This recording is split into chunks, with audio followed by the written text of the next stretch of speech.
што агульнага паміж нашымі прапрадзядулямі ды хатнікам, якое дачыненне мае цяжарнасць да столі, чаму на дзяды выганялі з лазні і як гэта ўсё тычыцца душ беларусаў. Дзе жывуць душы беларусаў, напісаў Яўген Чарнышоў, агучыў Павел Капанскі. Чытайце тэкставую версію на сайце Vir.by. Лакацыя першая. Хата. Збольшага беларусы лічылі, што душы продкаў, іх называлі дзядамі, пасля смерці застаюцца жыць у межах хаты. Размясціцца ўсе гэтыя прывіды маглі ў некалькіх месцах. Печка у беларусаў была сакральным цэнтрам хаты і ўвасабляла культ агню. Добрая печ азначала дабрабыт, кафляная печ лічылася асаблівым шыкам. Такая не толькі прыгажэй выглядае, але і даўжэй трымае цяпло. Лічылася, што родзічы пасля смерці апякуюцца домам.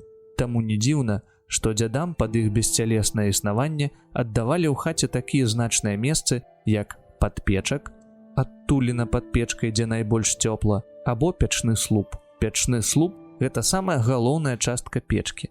Апроч іншага, ён называецца дзед, што таксама падкрэслівае сувязь слупа з культам памерлых. Часам яго нават знешне рабілі падобным да чалавека. Логіка была досыць простай. Хатай і гаспадаркай апякуюцца душы продкаў. Печны слуп – гэта цэнтральны слуп дома, галоўнае апірышча хаты. Значыцца, тут, пад печным слупом, і павінен жыць хатні бог продак. У такім выпадку ён падтрымлівае дом як у пераносным значэнні, дапамагае гаспадарцы, так і ў літаральным, трымае на сабе галоўны слуп будынка. Паколькі ў адной хаце маглі жыць досыць доўга, 100, 200, 300 гадоў, а ўсіх памерлых прапрапрадзядуль і прапрапрабабуль не запомніш, то на змену богу продку прыходзіць хатнік, ён жа дамавік, гаспадар і падпечнік. Яго ўяўлялі як барадатага сівога дзядка. Як відаць з апошняга імені, дамавік мог жыць у запечным куце, у падпеччы або пад усё тым жа печным слупом. Апроч жытла, хатні дзядок атрымліваў у спадчыну і працу бога продка, дапамагаў у гаспадарцы. Духі маглі мясціцца і на гарышчы. Мёртвыя продкі і тут клапаціліся пра жывых нашчадкаў. Так, калі ў хаце нараджала жанчына, то знахарка, якая прымала роды, стукала доўгай мятлой у столь, каб духі дапамагалі парадзісе. Паколькі праз дзверы ўваходзілі ў дом, да цёплай печы, і выходзілі ў патэнцыйна варожы свет, то парог у найбольшай ступені сімвалізаваў сабой мяжу паміж жыццём і смерцю.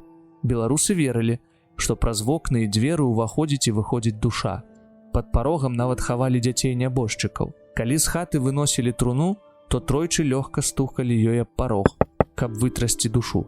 Раней уваход у хату спецыяльна рабілі ніжэйшым за чалавечы рост, каб кожны, хто пераступаў парог, не забываў пакланіцца продкам. Пры гэтым на сам парог наступаць было нельга. Лакацыя другая. Могілкі. Людзі, дзе нарадзіліся і ўскормлены, да таго месца вялікую ласку маюць. Можна меркаваць, што падобным чынам ва ўяўленні беларусаў паводзілі сябе і душы нябожчыкаў, дзе пахаваныя, тое месца і любяць найбольш. Як людзі пры жыцці жылі ў вёсках і сёлах, так і душы пасля смерці збіраліся на могілках і стваралі там паселішчы. Аднак не ўсе духі жылі ў паселішчы мёртвых. Былі таксама і прывіды, непрытомнікі. Імі рабіліся душы чарадзеяў, нехрышчоных дзяцей і самагубцаў, якія не маглі трапіць у іншасвет і ператвараліся ў русалак, ваўкалакаў і іншых нячысцікаў ніжэйшага рангу.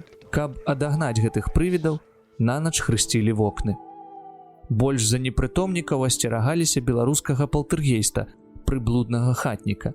Калі свой дамавік дапамагаў гаспадарам дому, то гэты чужынец толькі шкодзіў, за што нават атрымаў мянушку гвалтоўнік. Каб прагнаць такога госця, ужывалі вербальную магію, замовы і заклінанні. Лакацыя трэцяя. Іншасвет. Да прыходу хрысціянскай традыцыі з падзяленнем іншасвету на пекла і рай, паводле ўяўленняў беларусаў, душы траплялі ў вырай. Аднак і пазней хрысціянская традыцыя не перашкодзіла душам продкаў прыходзіць у госці да нашчадкаў. Такое наведванне адбываецца на дзяды. Гэтае свята мае шмат назваў і адзначаецца ў розны час. Звычайна Гасцяванне духаў прыпадае на пачатак лістапада, калі зямля умоўна памірае. На дзяды наводзілі парадак на могілках, у хатах і на двары. Першым сустракаць бесцялесных гасцей беларусы мыліся ў лазні. Пры гэтым у лазні пакідалі крыху вады і венік для дзядоў.